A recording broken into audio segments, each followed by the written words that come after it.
আপনারা জানেন যে মার্কিন যুক্তরাষ্ট্রের অ্যাম্বাসেডর হিসেবে ডেভিড মিলি তাকে অ্যাপয়েন্টমেন্ট দিয়েছিল জো বাইডেন। বাংলাদেশে এসে তার পিটার হাসের উত্তরসূরি হিসেবে দায়িত্ব গ্রহণ করা এবং পালন করার কথা ছিল। কিন্তু আপনারা জানেন যে এর মধ্যেই মার্কিন যুক্তরাষ্ট্রে একটি নির্বাচন হয় এবং সেই নির্বাচনের ফলে জো বাইডেনের পরাজয় ঘটে। জো বাইডেন বা ডেমোক্রেটিক পার্টির পরাজয় ঘটে। জো বাইডেন তো আসলে নির্বাচন করেননি, কিন্তু তার ফলে যে রিপাবলিকানরা ক্ষমতায় চলে আসে, ডোনাল্ড ট্রাম্প প্রেসিডেন্ট হিসেবে নির্বাচিত হয়। এবং সবচেয়ে ইন্টারেস্টিং যেটা হচ্ছে যে মার্কিন যুক্তরাষ্ট্রের কংগ্রেসে, অর্থাৎ হাউস অব রিপ্রেজেন্টেটিভ এবং তাদের যে সেনেট আছে, দুটো জায়গাতেই এখন রিপাবলিকানরা সংখ্যাগরিষ্ঠ। এবং তার ফলে তারা যেটি করেছে, মার্কিন যুক্তরাষ্ট্রের যে ডেভিড মিলি যে অ্যাম্বাসেডর বাংলাদেশে আসার কথা ছিল, যার নিয়োগ দেয়া হয়েছিল জো বাইডেনের অ্যাডমিনিস্ট্রেশনের পক্ষ থেকে, সেই ডেভিড মিলির নিয়োগকে তারা বাতিল করেছে। বাতিল করে তারা নতুন একজন অ্যাম্বাসেডরকে এখানে নিয়োগ দিয়েছে। তার নাম হচ্ছে ট্রেসি জ্যাকবসন। ট্রেসি জ্যাকবসন কিন্তু খুবই সিজনড এবং প্রচন্ড এক্সপেরিয়েন্সড একজন কূটনীতিক, এবং খুবই বিরোধপূর্ণ বিভিন্ন এলাকাতে বিভিন্ন সময় তিনি দায়িত্ব পালন করেছেন মার্কিন যুক্তরাষ্ট্রের পক্ষ থেকে। সবসময় অ্যাম্বাসেডর হিসেবে দায়িত্ব পালন করেছেন, বিষয়টি এরকম নয়, কিন্তু তাদের অ্যাম্বাসিতে মার্কিন যুক্তরাষ্ট্রের পক্ষ থেকে দায়িত্ব পালন করেছেন। যেমন ইথিওপিয়াতে দায়িত্ব পালন করেছেন তিনি, রাশিয়াতে দায়িত্ব পালন করেছেন, South Korea, Kosovo, Tajikistan, Latvia, ইরাকেও দায়িত্ব পালন করেছেন, ইভেন আফগানিস্তানেও। তো বিষয়টি যেটি মনে হচ্ছে যে জো বাইডেনের অ্যাডমিনিস্ট্রেশন যে ধরনের সমস্যা বাঁধিয়েছে আসলে বাংলাদেশে, এবং বাঁধানোর পরে এটাকে কন্টিনিউ করার জন্য তারা যে অ্যাপয়েন্টমেন্টটি দিয়েছিল ডেভিড মিলি, সেটিকে ক্যান্সেল করে এই সমস্যার সমাধানের জন্যই হয়তো এই সিদ্ধান্তটি নিয়েছে মার্কিন যুক্তরাষ্ট্রের নতুন প্রশাসন।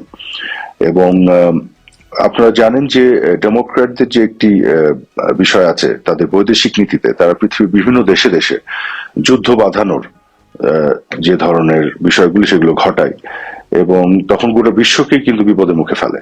এবং আমি জানি না কিভাবে মার্কিন যুক্তরাষ্ট্র তার মাধ্যমে উপকৃত হয়, কিন্তু এই কাজগুলি তারা করে। এবং বিভিন্ন দেশে দেশে তারা মানবাধিকার, গণতন্ত্র, আইনের শাসন এগুলোর নামে বিভিন্ন ধরনের এই যে মনসুন রেভলিউশন টাইপের ঘটনা ঘটায়, রেজিম চেঞ্জের কাজগুলি করে। এবং আপনারা দেখেছেন যে প্রফেসর জেফ্রি স্যাক্স বিভিন্ন সময় কিন্তু সরাসরি এই কথাগুলি বলেছেন। এবং এই বিষয়গুলোকে আসলে রিপাবলিকান পার্টি বা রিপাবলিকান পার্টির নেতৃত্বে ডোনাল্ড ট্রাম্প তারা কিন্তু একটু অন্যভাবে দেখে। তারা অন্য দেশের বিভিন্ন আভ্যন্তরীণ রাজনীতিতে নাক গলাতে কম চান। বিশ্বজুড়ে বিভিন্ন ধরনের যুদ্ধ, বিগ্রহ, বাধা এগুলো নিয়ে তাদের ইন্টারেস্ট কম। তারা বরং চায় যে আমেরিকার ভিতরে আমেরিকার জনগণ যে বিষয়গুলি ডিমান্ড করে, যেগুলো চাচ্ছে তাদের জীবনযাত্রা এবং জীবনের মানটা উন্নত করা, সেখানে তারা ফোকাস থাকতে চায়। অন্য দেশের পিছন দিকে লাগা বা তাদের মধ্যে রেজিম চেঞ্জ করা, এই ধরনের কাজগুলি তারা করতে চান না। তো আমার মনে হয় যে জো বাইডেন বা ডেমোক্রেটিক পার্টির যে নীতি, বৈদেশিক যে নীতি ছিল পুরো বিশ্বের ক্ষেত্রে এবং বাংলাদেশের ক্ষেত্রে, তার মধ্যে একটা পরিবর্তনের লক্ষ্য নেই।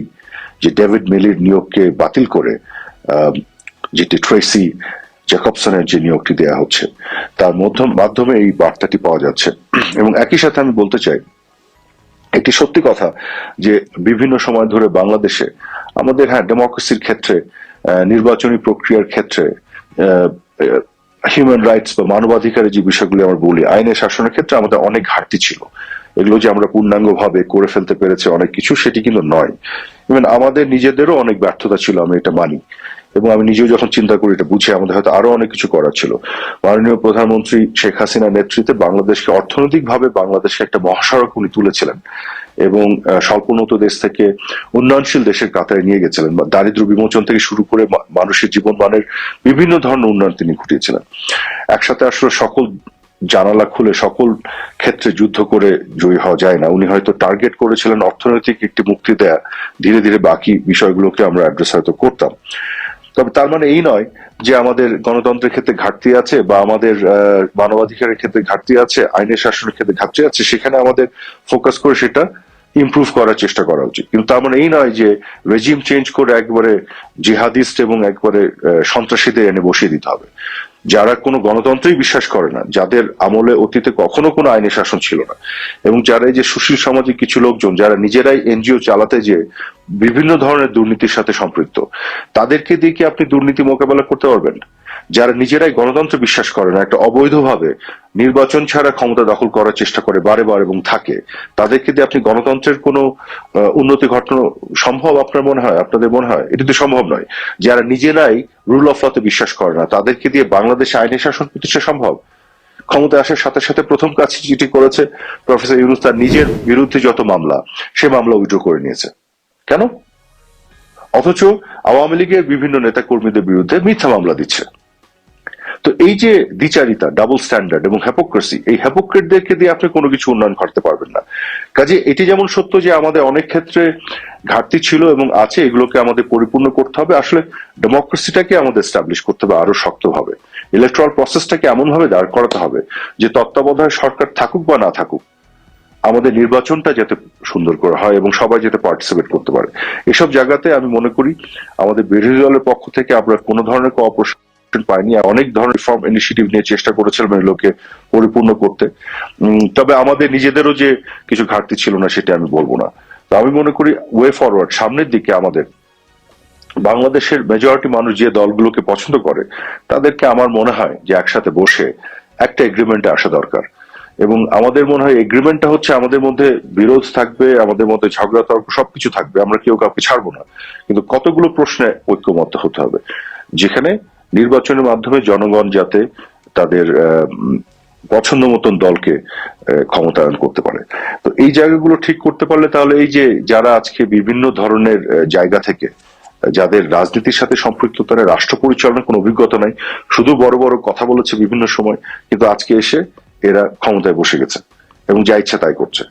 যাদের যাদের মানে বয়সও হয়নি, ম্যাচুরিটিও নাই, যাদের একজন অ্যাসিস্ট্যান্ট সেক্রেটারি বা সিনিয়র অ্যাসিস্ট্যান্ট সেক্রেটারি হয়ে কাজ করার কথা, ডেপুটি সেক্রেটারিও হওয়ার কথা না, তারা আজকে সেক্রেটারিদের উপরে কাজ করছে। মানে এভাবে আসলে রাষ্ট্র আরো সমস্যার মধ্যে পড়ে, যে কারণে আপনারা দেখেছেন যে তারা কিন্তু বিভিন্ন প্রকল্পের ব্যয় বাড়িয়েছে, সময় বাড়িয়েছে, কিন্তু এটা নিয়ে কিন্তু প্রশ্ন করছে না কেউ। করা উচিত।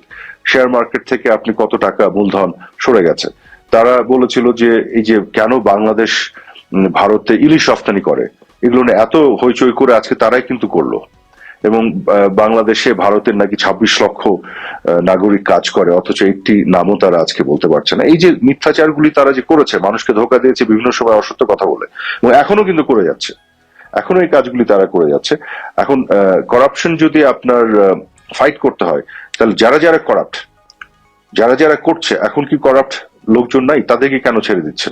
সুশীল সমাজের মধ্যে কেউ মুদ্রা পাচার করেনি? এখন ক্যাবিনেটে যারা আছে, যারা রাষ্ট্র পরিচালনা করছে অবৈধভাবে ক্ষমতা এসে, এদের মধ্যে কারো কি দেশের বাইরে কোনো সম্পত্তি নাই? আপনারা একটু চেক করলে পেয়ে যাবেন আছে। এখন আমার কথা হলো যে দোষে আপনি দুষ্ট, সে দোষে আপনি আরেকজনকে দোষ দিবেন কি করে? এই ডাবল স্ট্যান্ডার্ডে যদি আমরা ত্যাগ করতে পারি, তাহলে আমরা একটা সুষ্ঠু সমাধানে যেতে পারবো, আমি বিশ্বাস করি।